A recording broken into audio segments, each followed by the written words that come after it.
The leader of the Liberal Democrats says his party could win the next general election. But in an interview with Alfred during a visit to meet party supporters in Shaftesbury on Saturday, Sir Ed Davey stopped short of saying he believes he could be the next Prime Minister. Speaking beneath the Saxon King statue in the Abbey Grounds, Sir Ed revealed that King Alfred is his hero. He raised concerns about what he believes is unfair BBC coverage and shared what residents on Shaftesbury's Red Row estate told him were their main worries. And it's not, he says, migration, often presented as the country's top concern in the papers and on TV debates. Sir Ed started by telling Keri about his connections with our town. My wife was living here in St James's when I met her. Her name's Emily, and she stood for the North Dorset constituency with her maiden name, Emily Gasson, in 2001, 2005 and 2010. We still come to North Dorset because her mum lives in Shillingstone. I've obviously got a huge affection for Shaftesbury, and we used to walk around this beautiful town and enjoy the shops and the people. It's such a lovely community. Now, you're knowledgeable about King Alfred. That's a passion of yours, Anglo-Saxon history. Yeah, well, I studied at A-level, unusually. And my first question on my English medieval history exam paper was, did Alfred the Great deserve the epithet the Great? And I now represent Kingston and Surbiton in southwest London. And we claim, I'm not sure the evidence is that strong, but we claim that 7 Anglo-Saxon kings were crowned in Kingston. So was Alfred great, or did he just have a good spin doctor in asset? Both, actually, is true. He was great because not only did he defend Wessex and England against the Viking marauders, but he was a great military thinker, and he built lots of forts to protect. So he was thinking ahead of time. But obviously he was also a very cultured man, but so was Athelstan. And Athelstan didn't have a spin doctor, and I think if Athelstan had a spin doctor, he might have been the great as well. You've been in Shaftesbury today, knocking doors around the Red Row estate. Why? 2 reasons. First of all, North Dorset is a seat that's quite close between the Liberal Democrats and the Conservatives. We got very close when my wife stood in 2005. She just lost by just over 2,000 votes. And last general election, in July 2024, we lost by less than 2,000 votes. I see it as a target seat. So I come down here, the second reason, to see my mother-in-law. I come down here pretty regularly, and so I'm able to combine the two, which is quite nice. You can argue quite strongly that Reform are going to split the Tory vote in North Dorset. Do you think that's your opportunity? I hope so. I don't believe in taking voters for granted. We have to earn it, and you earn it by talking to people on the doors. We were picking up a few people who switched from Conservative to Reform in our canvassing today. Quite what that will mean in 3 years' time, who knows? We have a Lib Dem controlled council now. Do you think what they do will make any difference? Does it actually matter what happens at a county level compared with the national mood? I think it does. Unfortunately, we don't have that many councillors from North Dorset on the county, unfortunately. But it's up to the Liberal Democrats on the Dorset unitary to show what we can do.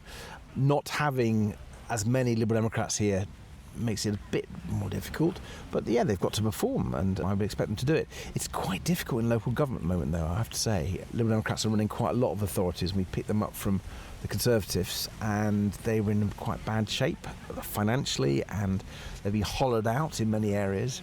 And if you look at the areas that local authorities are spending a lot of money on, have to spend a lot of money on by law, social care for the elderly and disabled, special education needs for children and young people, these have been dramatically underfunded for some time. They've not been well organised.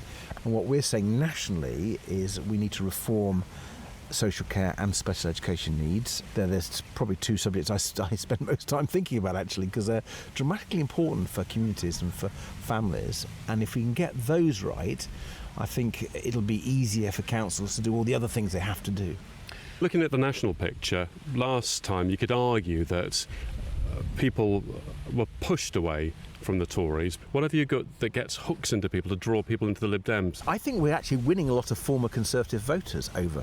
Some of them are switching to Reform, for sure, but there's a lot of what I call One Nation Conservatives, Liberal Conservatives, pro-European Conservatives, who maybe stuck with them in the past, but some have come to us last time. It's why I had such a good result here and elsewhere. But some who are now looking at the Conservatives under Kemi Badenoch as they drift towards reform and saying they're not really quite the Conservatives I knew.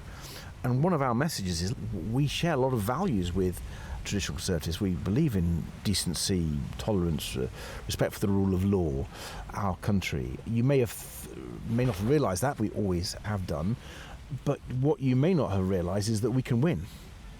So one of the reasons why over the years people haven't voted Liberal Democrat is they thought it was a wasted vote and that we couldn't win. And now I'm finding people realise that we had a great result in July 2024, where we got our best result for over 100 years. With 72 MPs, that's the most we've had since 1923. And we are really trying to grow in many more areas. So people, I think, who voted Conservative because they thought they could win and they had their values, could actually look at us as the party who can win and have their values. And with our policies on, whether it's on Europe and the economy, whether it's on health and primary care, mental health, social care, family carers, these are things that people talk to us about. The biggest issues, actually, forget what they say on the news, the biggest issues on the doorsteps are the cost of living and the health service and care. So for clarity, when you say you can win, are you saying that you think you could be the next Prime Minister? I don't believe in being hubristic. No, but it's quite a claim, isn't it, saying that you can win? I mean, you might get a lot of support for saying that if people think, as you've identified, people don't want to back a party that they think is not going to lose, even if they like the values. So do you think you could be PM? Look, we're really optimistic about our chances. I'm not trying to avoid the question. I'm just saying... Sounds a little bit like it, Ed. We're in the early days of this Parliament. I think we're doing pretty well. If you look at local election results around the country, although Reform is doing quite well, we are also doing really well. We're speaking here in mid-October. There were 10 by-elections across the country. We won 7 of them. Reform won 1, Tories won 1, and I think it was the Independents won the other. There's lots of evidence to show that we are doing incredibly well. Whether that will mean I'm going to be knocking on the doors of number 10, I'm not going to count my chickens. I understand that you don't want to count your chickens, but do you think it's not beyond the realms of possibility that you could be forming the next government? When Alfred burnt the cakes, no one thought he could beat the Vikings, and he did. He's my hero. I'm going to take that as a yes. You can say however you like. I am really ambitious for my party and our values. I believe Liberal Democrats could transform our country, could transform the economy, transform our health service, put the environment at the heart of the next government. You've got 72 MPs, Reform has got 5. They're on all the chat shows. They always have somebody, one of 3 people generally fielded. Is that because it's easier communicating basically a single issue, effectively, that people are quite binary in politics now, and it seems that Reform have pretty much got the migration debate? It's a challenge to get cut through and to make sure the media do cover you, but I'm afraid I'm going to be critical of parts of the media who seem to play into this quite hard right agenda, actually. And we're seeing it not just in the UK, we're seeing it in America, we're seeing it in parts of Europe. And yes, of course there are concerns about immigration. Of course there are. Here's the thing, and people don't remember this. When we were in the European Union, we had an ability to return people to 27 European countries. There was a rule called the Dublin Convention, and it meant we could legally and fairly and humanely return people who came to this country. We didn't have a small boats problem when we were in the European Union. But Boris Johnson, remember him? Nigel Farage, they campaigned to break that ability. So when Nigel Farage says he's the champion of attacking the small boats, he actually caused the small boats problem in the first place. And why I get quite irritated that people in the BBC, when they interview him, don't ask him why he did that, why he caused this problem. I'm a big believer in the BBC. They tend to seem to be broadcasting about Nigel Farage and Reform rather more than I think they're merited by the number of MPs they have. And they don't seem to cover other people who've got distinctive positions. And I've said this to Tim Davey, the Director General of the BBC. I said, look, we're the only party distinctively pro-European. We're the only party with a real strategy to reform our health service by sorting out support for family carers and social care. We're the only party being really critical of Donald Trump. And that was a difficult decision, by the way. I've always been pro-American in that relationship, but Donald Trump isn't like any president we've ever known. I think he's outrageous. I don't think he's a reliable ally. And I took the decision to call him out. No one else has done that. Liberal Democrats are very different from other parties, and I just wish the BBC would actually reflect that in their coverage. I have to say, some of my colleagues that I said when I was meeting you, the jokes were put round about you're going to come crashing through the window or be blown by a cannonball. I'm assuming this is in line with what you feel is disproportionate coverage you've had by mainstream media. That's the way to get traction. It does, but there's a bit more serious point to doing the stunts. Yes, he gets the cameras there, and I found the last election, because we got the cameras there, I was able to talk about Liberal Democrat policies and values more than I'd ever done before, or my predecessors had done. We have got lots of policies about how we would manage the migration issue much better. The Conservatives failed dramatically badly. We've got ideas about how you would close down the asylum hotels within 3 months. We've said let's set up emergency processing centres, a bit like we did with we call them the Nightingale centres, like we did in COVID. Treble the number of Home Office officials, so we get rid of the backlog of asylum seekers in these hotels, and either they would be returned to where they came from because they've got no right to be here, or they'd get on with their lives and start contributing to our country. Now, I don't know if your listeners have ever heard that, but that's what Liberal Democrats have argued for. Work after 3 months. Yeah, exactly. It's a more practical way, it's a more humane way, it's a better deal for the taxpayer, and it's realistic and practical. Have people mentioned it on the doorsteps today? What sort of issues have they pressed your lapels over? Often it's quite local. They're complaining that developers haven't done enough good job on a piece of ground where people walk dogs and the kids play. Well, that's local, but it's also national, isn't it? Because you see the same issue replicated. You do. And I think developers get away with too much, in my view. We need them, and we need more homes, of course we do. But people need to be held to account for decisions. And when they promise in a planning application to do something and then it's not done, I can understand why people get a bit fed up, and I was hearing that today. I mean, the people, what else did they mention? They mentioned cost of living, that was it. Mentioned Europe. Actually, one guy was saying... You're for a customs union? Yeah, we're for a customs union. He wasn't actually asking us about that, but he was just saying that Brexit's been an absolute disaster for his business.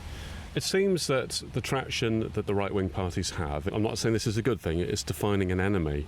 Your enemy, if you like, is a system, whereas they have identifiable groups. Yeah, I mean, it's a classic hard right position, find someone to blame. Is that hard for you then, in trying to combat that? I don't think it's hard, because I think if you get on the doors and talk to people, and you can win them over, you can rebuild that trust. I mean, what is happening in British politics, and one way that Farage is exploiting it, is things are tough. The economy has been a mess for quite some time. And back in the 1920s and 30s, that's when we saw a rise of the hard right previously, when people were feeling the system isn't delivering for me. And then people of the hard right blamed certain groups and said it was all their fault. Blaming other people is the cop-out. And that's what Farage is doing, actually saying what you're going to do about the problem. Michael Farage is very good at telling you what the problem is. He's not very good at providing solutions. Is it time to look at the whole electoral system again?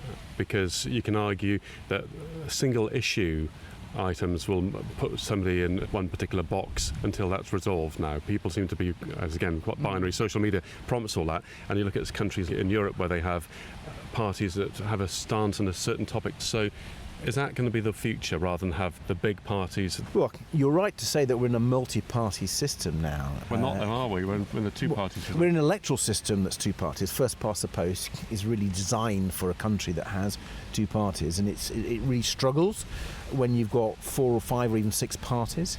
A Liberal Democrat councillor in the Cornish council elections last May won with less than 20% of the vote, because 6 candidates got more than 10%. I mean, that's crazy, right?